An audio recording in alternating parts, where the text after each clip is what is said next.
1563 জনের রেজাল্ট বাতিল করলো সুপ্রিম কোর্ট। তারা আগামী 23 জুন ফের নিট পরীক্ষা দেবে।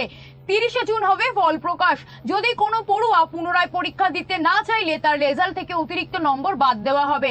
কেন্দ্রীয় শিক্ষামন্ত্রী জানিয়েছেন, একটি সেন্টারে ভুলবশত অন্য সেটের পরীক্ষাপত্র দেওয়া হয়েছিল, তার জন্য সেই সেন্টারের পড়ুয়াদের সময় নষ্ট হওয়ার জন্য অতিরিক্ত নম্বর দেওয়া হয়েছিল।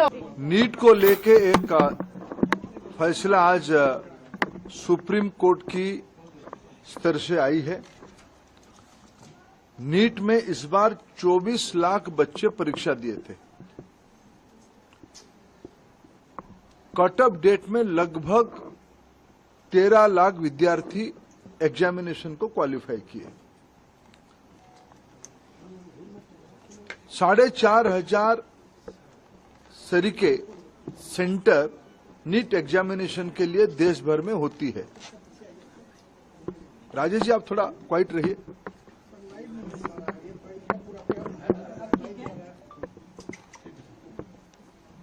साढ़े 4,500 सेंटर देश भर में होती है। अनेक देशों में भी नीट की सेंटर होती है। खाड़ी की देशों में होती है, पड़ोस की देशों में होती है, और 13 भाषा में एग्जामिनेशन होता है।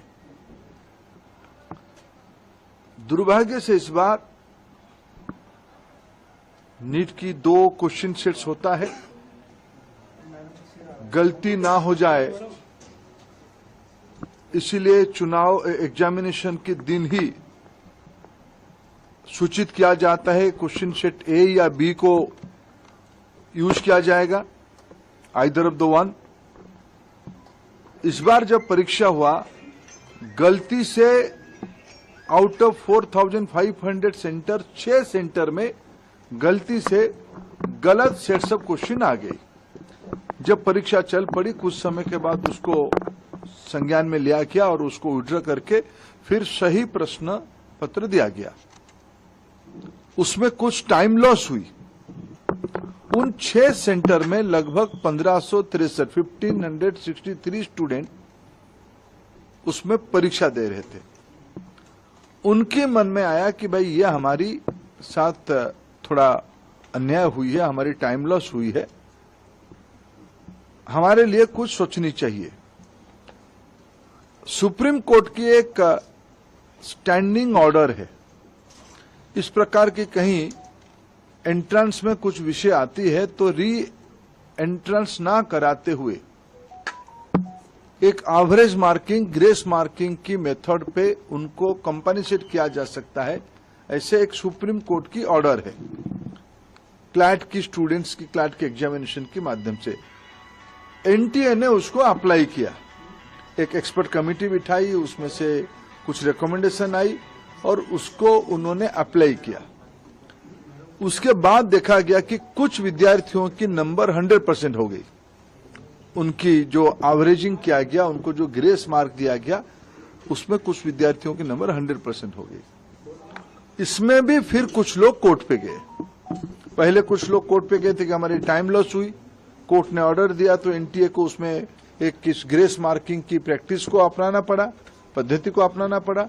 फिर जब ग्रेस मार्किंग में कुछ विद्यार्थियों की नंबर 100% हो गई, तब फिर कुछ लोग कोर्ट पे गए। उस बीच में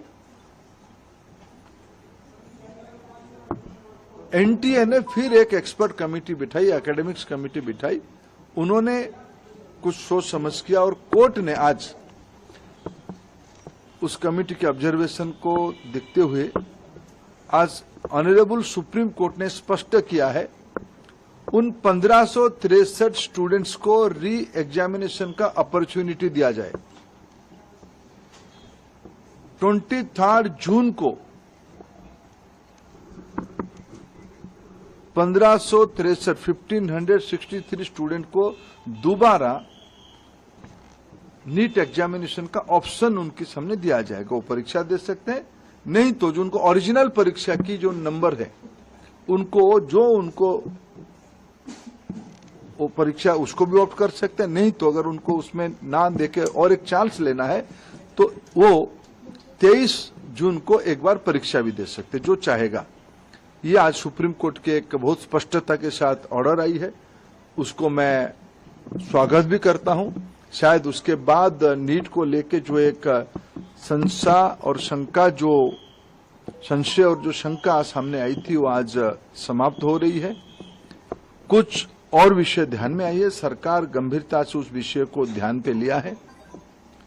हमें पूरा पारदर्शिता, कुछ विषय क्वेश्चन लीक की भी आई है, कुछ रिट पिटीशन उसके ऊपर भी लगी और सुप्रीम कोर्ट की संज्ञान में है, उसके ऊपर भी सरकार अपना स्पष्ट मत रखेगा। मेरे जितना जानकारी है, नीट एक कॉम्पिटेंट एग्जामिनेशन करने वाला अथॉरिटी बन चुकी है। ये जो 3 प्रेस्टिजियस परीक्षा होते हैं, नीट, जेईई और सीयूईटी, इसमें से देश की 50 लाख से ज्यादा स्टूडेंट्स की हर एक साल अभी एग्जामिनेशन हो रहा है। विश्वसनीयता बढ़ी है, इसलिए आने वाले दिनों में सारे प्रकार की शंका संशय को दूर करने के लिए और पारदर्शिता लिया जाएगा और जो लोग उसमें कहीं ना कहीं एक आधा जगह पे कुछ गड़बड़ी करने का कोशिश कर भी रहे होंगे, उनके ऊपर कार्रवाई भी लिया जाएगा। और सुप्रीम कोर्ट की जो लार्जर प्रश्न सुप्रीम कोर्ट के सामने है, सरकार अपना मत उसमें से स्पष्ट रखेगी। जिसकी वजह से बच्चों